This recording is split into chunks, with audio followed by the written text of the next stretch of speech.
This CD contains the opinions and thoughts of certain independent sales directors. The information shared with you by these individuals are their own ideas and strategies regarding the cultivation of a successful independent Mary Kay business. The independent sales directors hope that you find something in this CD to inspire you and to help you succeed in your own independent Mary Kay business. Naturally, your personal results may vary depending on the time and effort you choose to invest in your Mary Kay business. As with any business opportunity, various factors may affect the financial results that are achieved in your Mary Kay business. Therefore, there are no guarantees regarding same.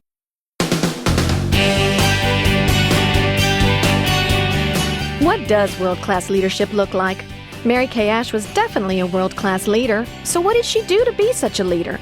Even though we don't have Mary Kay here to tell us, we do have another world-class leader that learned from Mary Kay Ash. Let's listen as Independent Senior National Sales Director Sue Kirkpatrick shares her wisdom. Enjoy this CD because it is a special one. Our topic today is world-class leadership. Aren't you proud that you are associated with a company that was born in the heart of probably the #1 female entrepreneur in the world, as far as I'm concerned? We are so fortunate.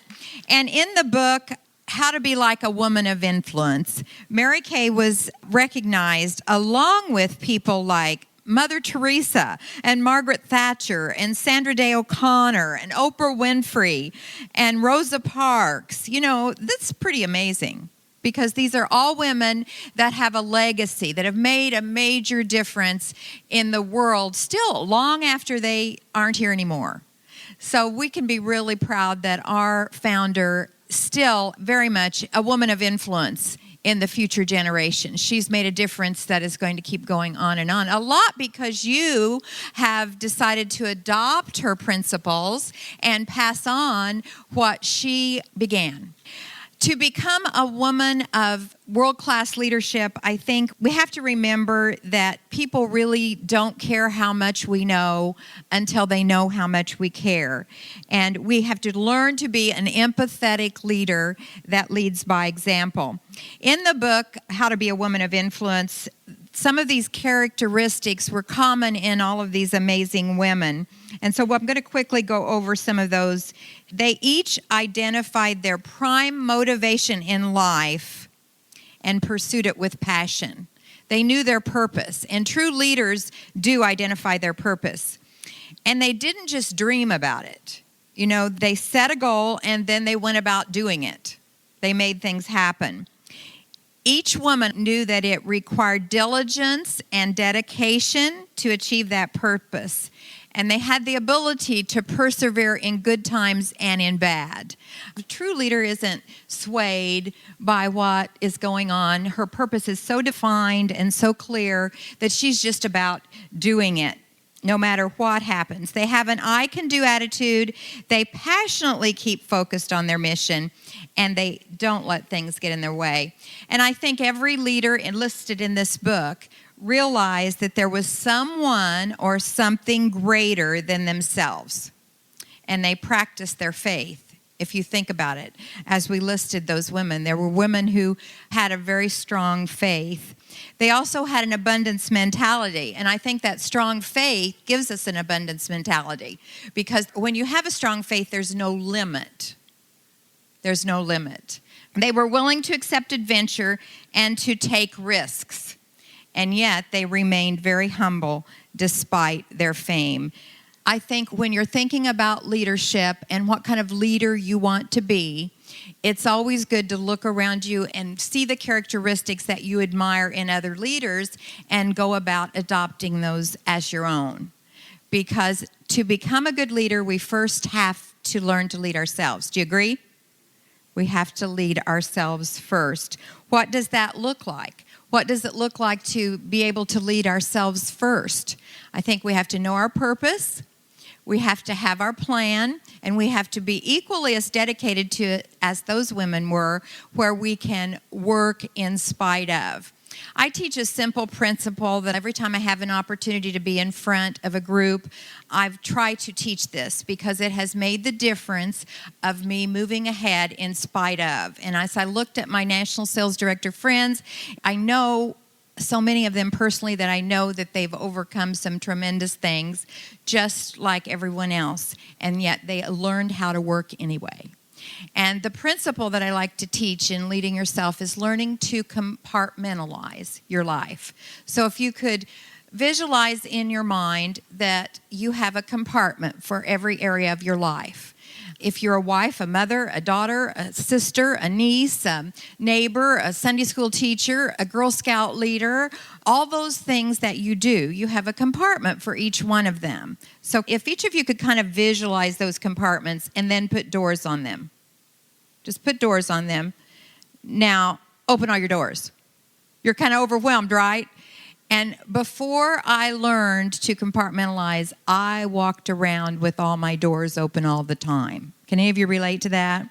So developing the ability to be present in the moment and work in each compartment as needed, then you can focus as a leader and do the things that are important without all of those compartments affecting each other. Let me give you an example. This is how I learned this skill. When I was an emotional mess, and I was, roller coaster all over, I went in a year's time from being a stay-at-home mom with 3 children to being the director. I was supposed to be a leader, and I couldn't lead myself, let alone other people. And yet things were going pretty well, and we had a Star Consultant event at the country club planned, and the day that it was supposed to happen, Kirk and I got in this huge fight. I mean, the kind of fight that at the time, because I was such an emotional wreck, everything was a big deal. So I remember just crying and telling him, there is no way I can go to the Star Consultant and be nicey nice to people. And he said, you will go. Those people are counting on you, and we'll talk about this when we get home. So he was teaching me to put that problem in a compartment, open the compartment on my business, do what needed to be done, and then we would talk about that when we got home. So I did. I put my makeup on and went, and both of us got real involved in the people. An amazing thing happens when you get out of yourself and off the problem, then, pour into the people. By the time we got home, neither one of us really wanted to go there again. Some things kind of take care of themselves when you just give it some time. And as women, we have a tendency to stay on the problem, right? We keep trying to make it better.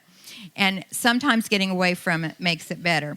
So to develop this skill, lead yourself first. To become a world-class leader, learn to lead yourself first. Think about developing that ability to compartmentalize your life. Some tips on doing that is ask yourself, okay, what compartment am I in right now? Do I need to be in that compartment, or can I tuck it away and come back to it later? Just this week, I had a conversation with my daughter, and I realized that even though I have been teaching this principle for probably 20 years, I'd forgot to tell her about it. And so I shared it with her, and she was of the opinion that what I had always been teaching was to just pull a curtain down on the problem. If you have a problem, just pull a curtain down. Don't think about it. Well, that's a variation of this. Sometimes you have to live in a compartment that's a challenge for a while and take care of it. It's not that you totally avoid anything. So I got a text from her after our conversation. She says, I've just decided to tuck everything away in a room that has been what she considered bad in my life and close the door. And I text her back, that's great. However, let's go one step farther. Let's visualize the Lord coming in and just taking that all out and making it his own, and it's not even there anymore. It disappears. So in your compartment, if you can think of all your doors surrounding an atrium, and the atrium is your faith, then that will help you deal with all those compartments. Just a thought. I think sometimes we have to be able to visualize things so that we can move ahead. So learning to lead ourselves first, and then leading other people. Remember that more is learned by what is caught than what is taught. Mary Kay told us that. So it's who we are that makes us a good leader, or who we're in the process of becoming. When I had the privilege of teaching new directors once a year for 15 years, at the end of my class, I would give them the opportunity to write on a piece of paper some questions that they had, and I would just stand at the podium and I would go through the pieces of paper, the questions. It was amazing to me as new directors, most of the coaching situations that they ask about involve dealing with relationships. Like they would say, my senior director wants me to do this. I have this recruit or I have this team leader in my unit and she wants to do this. So it was all about relationships. I thought, this is just what we do as women. Those kind of things stand in our way. We get too involved in that stuff that's just really not, in the overall scheme of things, that big a deal. So we're going to talk about some of the things that I think when we work on, then we are the kind of leader that then they want to emulate. And when they want to emulate, then you're duplicating yourself and you are becoming that kind of leader. So number one, avoid trying to control people or situations. When do people frustrate us the most? When they don't do what we want them to do. When we want them to do it, right? Oh, yeah. Okay. First of all, I want to talk about a little bit about who to lead in that situation, because if you have some irregular people you're trying to lead, or some people with borderline personalities, do you know what I mean? And they're abrasive, you be kind. You be kind. My experience tells me that you don't work a lot with them for them to move up, because if they're abrasive now, they're going to be abrasive as leaders. And they maybe won't lead because of that. So they won't be a whole lot different as directors. So look for people you want in your life. Then you won't feel like you have to control them. Producers do, managers dictate and dominate, leaders inspire and build people. So we want to build leaders by being a leader. Number two, compliment instead of criticize. Very important as a leader to avoid having a critical spirit, learning to see good in people and overlook their shortcomings. Value people for who they are, even if they're not really lovable right now. I think God expects us to love others unconditionally. One thing I think that maturity does for us is if we've gone through enough stuff that it's easier not to judge other people and know that they're probably just, it's what they're dealing with at the time. A critical spirit robs us of joy. And I remember Mary Kay teaching us one time that if we find ourselves saying, I don't like that person, then she said, finish it with, I don't like that person, I better get to know them better. I better get to know them better. Number three, develop thick skin. Don't take anything personally. A true leader, you can bet when you think about Mother Teresa and so with some of these other people on this list, Mother Teresa, Rosa Parks, Amelia Earhart, Harriet Beecher Stowe, Sandra Day O'Connor, Margaret Thatcher, they're not all wrapped up in taking everything personally, do you think? They had to get really, really past that. So don't take things personally. Nothing. I had our youth pastor came up to me a few months ago and said, I hope I didn't hurt your feelings when such and such happened. And I think I laughed. I think I chuckled at her, and it made me realize how far I have come, because I told her it takes a lot to hurt my feelings or make me angry. My mind just doesn't go there anymore. Now, did I used to be that way? No. It's a learned skill. It's a learned skill. Number four, be slow to anger and quick to forgive. Start fresh every day. Start fresh every day. That works in personal relationships as well as business. Start fresh every day. 5, give people the benefit of the doubt. If you're going to make a story up in your head, it might as well be a positive one. Number 6, be a bearer of good news. If it isn't positive, don't say it. Number 7, a sense of humor. See the funny in things and laugh at yourself. I was sitting on the front row in the NSD section today, and Judy McCoy was by me, and she brought me a Coke with ice in it, in a glass. I proceeded to spill it in my purse. Hey, we'll take care of that when I get back to the hotel room. Learn to laugh at yourself, but not at other people. Don't assume other people can take teasing, even if you can't. Teasing is really, really a way to get yourself in trouble. They may appear to take it fine, but it leaves a negative message in their head that they can't let go of. Words can either edify and build up and heal, or they can destroy vision and confidence and wound deeply. Remember how we talk about there's a computer program in our head, and it's made up of all these messages that we create and other people create for us, and it takes 4 positive things to counteract the damage of 1 negative. And so we want to send out positives. We might be the positive thing that will help someone who's really in a bad situation. Number 8, gentle smile. Wearing our emotions on our face. When you think about the leaders in your life that you really respect, what kind of expression is on their face? Chances are their stress doesn't show. Can you picture Mary Kay? How many of you had the privilege of knowing Mary Kay and seeing her? She had a gentle smile, didn't she? No matter what was going on in her life, she had a gentle smile that was always focused outward toward other people. Avoid rolling your eyes in disgust. That's called a nonverbal message, or talking under your breath. Even if the person doesn't see you do it, I think they can feel it in the air, and they can just sense it. So what does your aura around you project? Are you happy? That doesn't mean everything in life has to be great. Our happiness has to be contingent not upon our circumstances. We just have to be happy, period. Our joy cannot be dependent upon circumstances. Are you happy? Then notify your face. Teach people to do the same thing.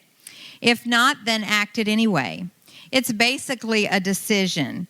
That joy has to come from within. Number 9, be kind. Mary Kay taught us that it's nice to be important, but it's more important to be nice. Number 10, leaders can hold a confidence. If you ever find yourself in a position saying, now don't tell her I said, probably better not say it anyway. Maxine Sandvig Emeritus told us one time that it's better not to tell someone something that we wouldn't want to walk in the room and have the whole room know, because they probably will. I want my friends to know that they can tell me something without being concerned it will go farther. So here's a philosophy that I've worked hard at trying to develop and see if it works for you. I will not repeat something about someone unless I've heard it directly from them and have their permission to share it. Number 11, say only things about another person that you would say directly to that person. It's different, I think, we learn to be good leaders in our business because we are a leader of women, and we've had such a great example with Mary Kay and the other mentors in our life.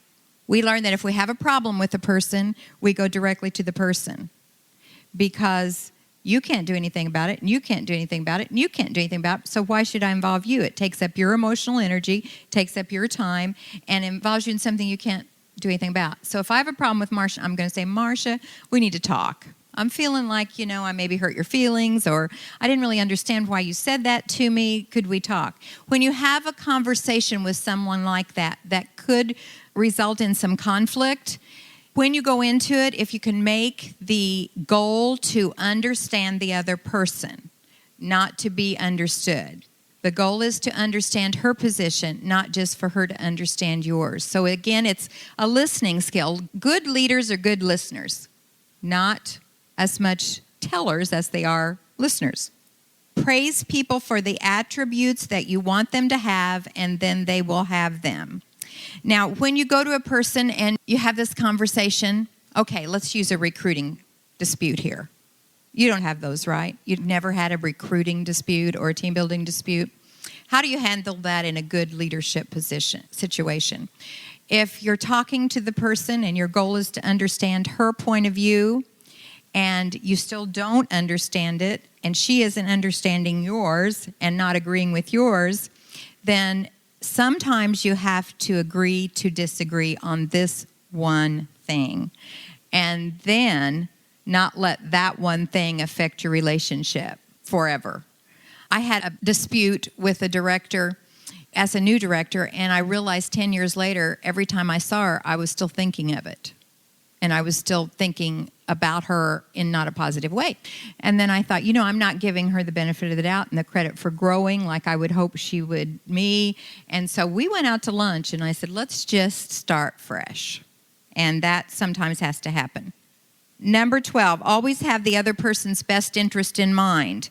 I think when consultants and offspring sense that we make our decisions based on what we think is best for them, we're building trust and respect. It's very difficult to follow someone you don't respect, isn't it?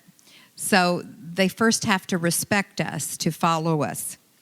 Building team spirit will happen naturally as we work with people toward their goals. Rarely will a consultant work to put you in a Cadillac or send you on a trip. However, if you're working all seminar year with them toward their goals, then June, they may do the and then some to help you toward yours. But it's not usually an all-year project. Number 14, Emily McLaughlin, who was a wonderful leader, taught me early on that you make important what you pay attention to. You make important what you pay attention to. Some things are just better not to notice or dwell on. In other words, don't get bogged down by the petty little stuff. The picture has to be bigger. The mission has to be bigger. The purpose has to be bigger than all that little stuff that gets in some people's way. In the book, The Mary Kay Way, and I think it's very important to become a student of Mary Kay and all of our wonderful resources that we have. That's part of the legacy that she left us, are the tools that we can learn from to take it into the new generation, not only by our example and our actions, but what we teach. We had a wonderful experience at our January Jumpstart. The whole program was on Mary Kay-isms. Each speaker took one Mary Kay-isms, like the golden rule or the invisible sign or the speed of the leader is the speed of the gang, book 8, hold 5, all those wonderful little Mary Kay-isms. We kind of took all of the titles of all the chapters from her Mary Kay autobiography, and some of them were from her, and then each speaker had about 10 minutes to bring that subject home, and it was an amazing program. Then in between the classes, we had some of the newer directors who didn't know Mary Kay. We had them research and share some of the pioneer stories. And so they told Ruel Cohn's story and Holly Zick's story and Ruby Lee's story. And those stories are our heritage too, along with Mary Kay. Well, you've already proven that you are a leader because you're in the suit. You've already proven that people follow you because you've recruited 24, 36, 50, 100 people, right? So I want you to say it with me. I am a leader. I am a world-class leader. I am leaving a legacy. I'm going to be known for a woman of integrity. And I'm the kind of leader that people will follow. Mary Kay told us that we need more leaders like you. We need leaders who add value to the people and the organization that they lead, who work for the benefit of others and not just for their own personal gain, who inspire and motivate rather than intimidate and manipulate, who live with people to know their problems and live with God in order to solve them, and who follow a moral compass that points in the right direction regardless of the trends. Thank you for being that kind of leader, leading by example, putting others before yourself, and living by the golden rule. Remember that excellence can be attained if you care more than others think is wise, risk more than others think is safe, dream more than others think is practical, and expect more than others think is possible. And they will be quoting you in the future generations. I love you, I appreciate you, and I'm proud of you. Thank you.